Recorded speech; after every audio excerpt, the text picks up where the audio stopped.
of a reaction to these refugees and the potential for their return to where they came from, if we could ever solve the dilemma of the Middle East, particularly Syria. Listen, this is how things. I'm now a mature woman. I'll be 47 next month.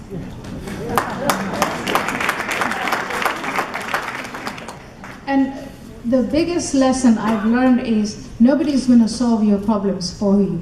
We are not going to solve Syria's problems. Syrians will have to solve Syrian problems. Egyptians will have to solve Egyptian problems, and so on and so forth. I spoke of Israel as an example in the approach of how to do it, And if those countries want to learn from Israel, well, Israel is their neighbor. In terms of what's going on in Europe and the mass immigration from many of these countries, what we're seeing in Europe is there was this incredibly unhealthy nationalism of the late 19th century, early 20th century that people in this audience know more than I do because your relatives, some of you, your relatives were in gas chambers. So it unfolded that way in the 20th century. There was this never again moment. Some people in Europe and in the United States responded to that by going relative. And then relativism, moral relativism to an extreme. So now there's not only a rejection of toxic nationalism and unhealthy fanaticism in Europe, but the pendulum has swung all the other way for the Europeans. They're rejecting national identity altogether, the current leaders. And by doing so, they're leaving a vacuum to be filled by people who are still convinced that that old toxic nationalism should fill that place. At the same time, Europe has imported, and because of globalization, the idea of Sharia and jihad and Islamism has come to Europe. Now there is this void where the establishment leaders, political leaders in Europe, have left open, that is being filled by these two negative forces. And the reason why I decided that one of the points that I wanted to talk to you about was a healthy national identity, is that it is key, it is urgent for these tiny countries in Europe to figure out that healthy national. What is it about Germany, about Scandinavia, about Britain, what is it about these nation states that is worthy of holding on to, that is not represented by Marine Le Pen or by any of these nationalist groups? They have to answer that question for themselves. I don't think America can fix Europe. I don't think America can fix the Middle East. In fact, in many ways, I worry about whether America can fix America. Right. Okay, so these two gentlemen have been standing up together, so the only way I can fix this is you ask a question, and then you ask the other question, and she can pick which one she wants. First of all, I am very proud. I'm Ethiopian, and you are Somalian. You know, in the history, we are Habash. You know, we divide us, Menelik that time, you know, he divided the Somalian to Italian, the Eritrean to Italian, the other part. You know that we are one family. And I'm very, very proud that you are here. Thank you. What are you thinking now about today, about Ethiopia? What kind you have impression when you was living in Ethiopia? Mm-hmm. And what do you think about Ethiopian Jewish, how they welcome you in Ethiopia? And I, with my two children, I welcome you, my sister, and I love you. And I'm very proud as African. Very good, okay. You know, I always think, you know, Ethiopian, Somalian, Eritrean, Sudan, if they are together, they can make one economy, they can work for each other. Yeah. But, you know, we are killing each other, you know, for many years, you know what I'm saying? After died, the Ethiopian Jewish King Haile Selassie, everything died. So I'm very proud, and I welcome you. And thank you for the good job you're doing in this world. As African, I'm very, very proud, my sister. I love you. Thank you very much. Thank you so much. And I love you too. And I will tell everybody who confronts me and says you have no support from Somalis or Ethiopians or Africans, I will tell them what you just said. Thank you so much. Thank you so much. What can Ethiopia learn? What can Somalia learn from? You know, Somalis think the only thing that Italians left us is pasta. Which is, I mean, it's great pasta. But I think there are other things that we could have learned about what made Italy what it is or what it was. Britain was a former colonizer of many parts of Africa. I know that a lot of the food, British food, is not that great. But the British left institutions. They left the idea of a parliament, the idea of individual liberty. You don't have to throw everything out. And again, I think for Ethiopia especially, there is no country in Africa that I think could form a partnership with Israel more than Ethiopia. There's a shared history, there's a shared identity, there are shared values, and there's so much that Ethiopia could learn from, and I hope is prepared to learn from Israel, and the other way around. And I'll take the last question. I'm not going to talk about my foundation. I might have to leave. There was someone else who got the mic. Hello. Can you hear me? Yes.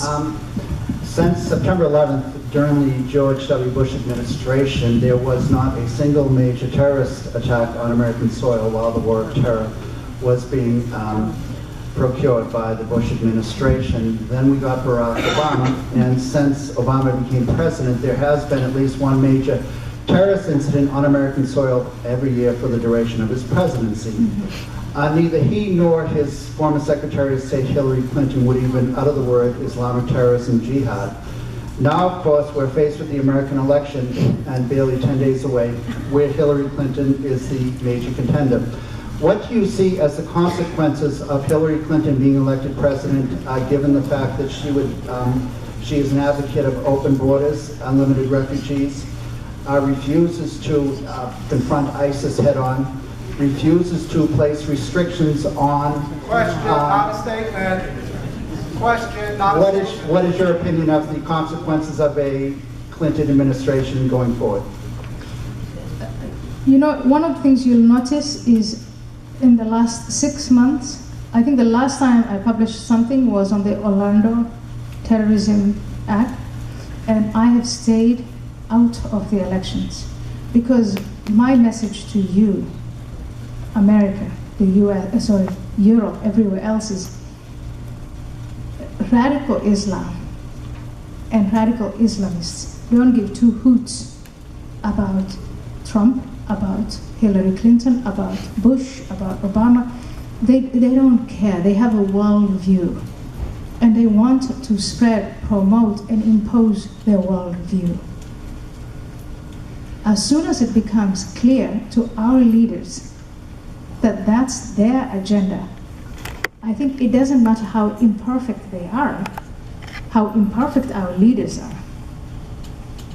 But what I seek to promote is for them to realize that that agenda is ongoing. And the only way to do it, honestly, is grassroots. We need to talk to our leaders about what is going on, that we are educated. We're not fooled by this president or that president saying, you know, Islam has nothing to do with jihad. Jihad is in the DNA of Islam. Sharia is in the DNA of Islam. I don't need President Obama or Vice President Biden to tell me that. I know it. But I feel that I fail if I don't communicate that to them. So maybe it's not that our leaders are failing us. Maybe it's that we just keep choosing and electing leaders whose worldview is stick your head in the sand and things will be okay.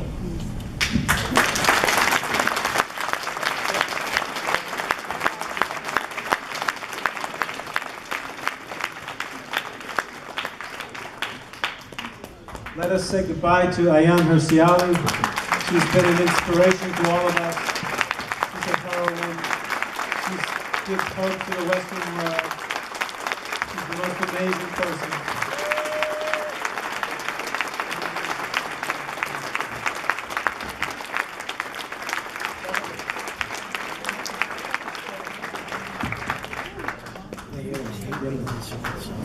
Okay, so just before we You can go talk forward, to, I'm pretty sure they're going to make it public. I need to just So talk to, advise you of two things. Charles. The campus Yeah, Charles, problem. talk to, My organization, Americans for Peace and Tolerance, has a new film coming out. November 30th is the world premiere in New York, co-sponsored by Camera. It's called Hate Spaces. It's about the war against the Jewish kids on campus. It's about Students for Justice in Palestine and BDS, who they are, how they get their money, how they operate. So we'll have also a premiere in Boston, which we're arranging probably in mid-December. Secondly, every one of you has got this pamphlet on your seats. And the problem of Islamic radicalism is not limited to Asia, Africa, and Europe. It's here, it's in Boston. This is the largest mosque on the Eastern Seaboard. It is run by Muslim Brotherhood. And you need to know this. No one will talk about this on the radio except the most right-wing radio guys. You really need to understand this. Thank you. I want to now turn it over to Ray. First of all, thank you so much, everybody, for your patience, your willingness to stay with us. What we had wanted to do was to make sure that everybody got as much of Ayaan as possible. Unfortunately, she had to leave for another engagement, which is all the way on the other side of the West Coast. So she would have loved to have stayed and done a little bit meet and greet, and I sincerely, sincerely apologize for that. But that being said, Ayaan's foundation, the Ayaan Hirsi Ali Foundation, promotes women's rights and specifically girls and female children rights. And I have spoken to you about this in the past, the deplorable things that happen to women and girls in the Middle East. And there is no, in this particular case, there is no line in the sand, whether you're a Muslim woman, whether you're a Christian woman, whether you're a minority religious woman. The horrors that occur, including in my country of Egypt, where 94% of women and girls go through female genital mutilation, is abhorrent. It is horrible. But one of the things that Ayaan speaks out for and defends is girls' rights. She protects and tries to save as many of these girls as possible here in the United States and around the world from going on what they call cutting vacations. I want to really, really implore you, through purchasing an autographed book by Ayaan, to please help promote what she does, help her foundation. We, as Christians and Jews United for Israel, are not looking for anything other than to help her foundation. And so, in the back, we have 75 autographed books, and they're going for $50. First come, first served. But I implore you, the book is phenomenal, period. To have it autographed by her is exceptional, but the cause behind it is what really is near and dear to my heart. Oh, and I stand before you as an Egyptian who has probably a good majority of his female family having gone through this, even though they are Christian, even though they are not within the quote-unquote Islamic culture. This happens to everybody in the Middle East in one degree or another. And so one of my biggest prides is to have known Ayaan, but as you know, there is a bill in the state right now that is sponsored by both the Congress, the House of Representatives and the state Senate, and it was put out by the Massachusetts Women's Bar Association. That law had all the teeth and all of the power to really punish those who would do this to their own kids or have it done. And it had fines, jail time, and $100,000 fines. And what has happened is that through a process where They have taken all of the teeth out of this thing. It is now a anecdotal, promotional law that is really not, would never do anything other than to say it's an educational law. So I would implore you to also look into that. Take a look at what is happening in our state. Brigham and Women's Hospital has an entire floor dedicated to African women health. What do you think happens with African women's health? They are treating infections, they are treating severe mutilation, they are treating a lot of things. The problem is that, one, you have medical doctor-patient privilege, so nobody wants to speak about it, but this is what's happening in our state. So what I want you to do is I want you to contact your state rep, contact your state senator. My state senator is Bill Brownsberger, and I dog him every single week about what he's doing because he was one of the original sponsors of this bill, and now all of the teeth have been taken out. So before we leave, there are many wonderful organizations that are sponsoring this event. Act for America, Friends of the Israeli Defense Forces, Camera is here. The Ayaan Hirsi Ali Foundation is here. Obviously, CJUI, we have APT, Americans for Peace and Tolerance, and Concerned Citizens of New England. Please, as we go forth, we are going to have one last... What are the numbers of these bills that you were just referring to if we want to contact our... I believe it's Senate Bill 305, SB 305. If you want to contact, you can also look it up. It's very prominent if you are a frequent visitor of the state.gov, ma.gov. You will find it there as well if you do a search. So right now, our next program piece is we are going to have Elder Darrell come forward, please. He's going to lead us in... I want to leave it as a surprise because when you hear this man's voice, I mean, other than who's the voice of God? Moses? Morgan Freeman. Next to Morgan Freeman, Elder Darrell can be the voice of God.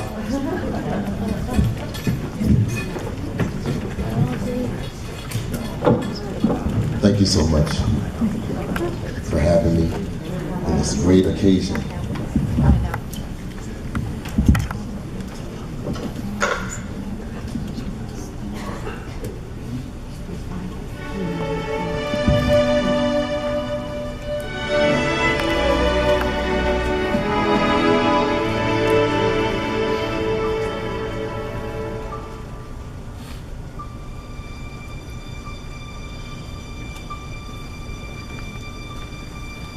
God bless America, the land that I love. Stand beside her and guide her through the night with the light from above.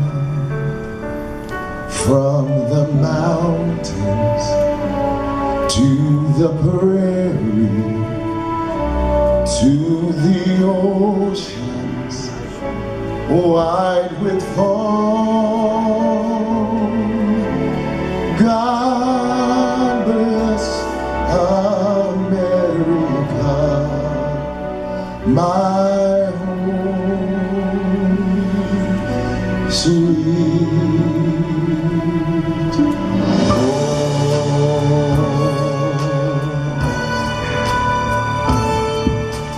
God bless America. It's the land that I love. Stand beside her and guide her through the night with the light from above. From the mountains to the prairie, to the ocean, wide would fall.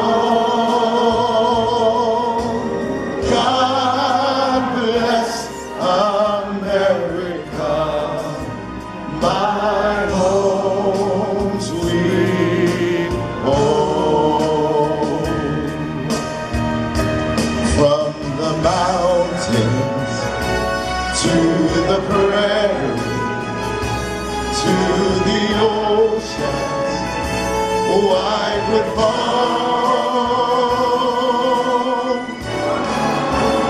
God bless America, my home, sweet home. God bless America. God bless America.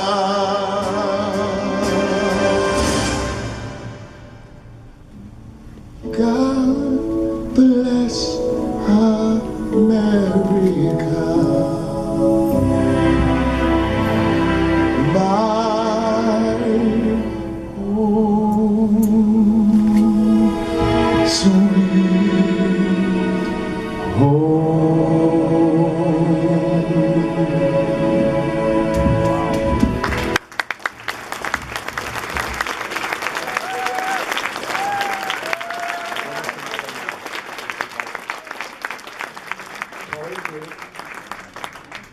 Thank you so much. We are free to congregate now. Before we do, I do want to just give a great thank you to Bishop Bragg. Bishop Bragg and his church has been an absolute stalwart supporter of us for a very long time. They've come to our Jerusalem parades, United Jerusalem parades, and I want to thank you for joining us today, Bishop Bragg.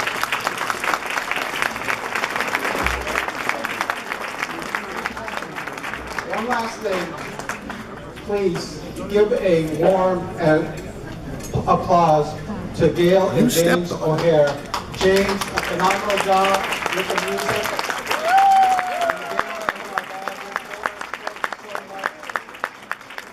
Thank you, everybody.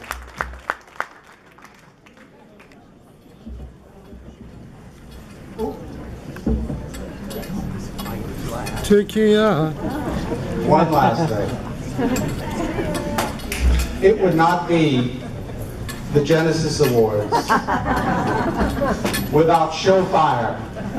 Yay! Our board member, Luis Munoz, and his Showfire team will end our program for us. Thank you.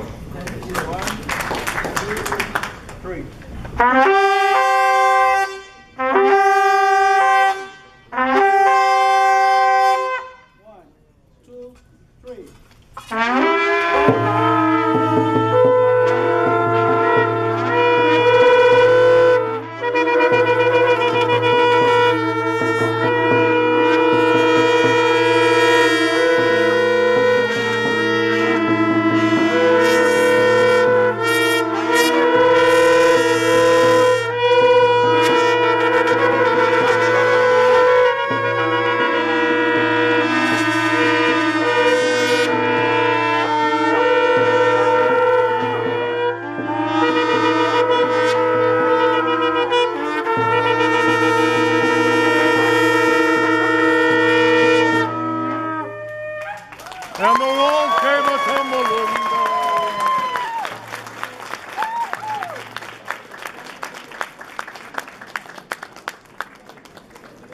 Waiting for the walls to come tumbling down. Yes, sir.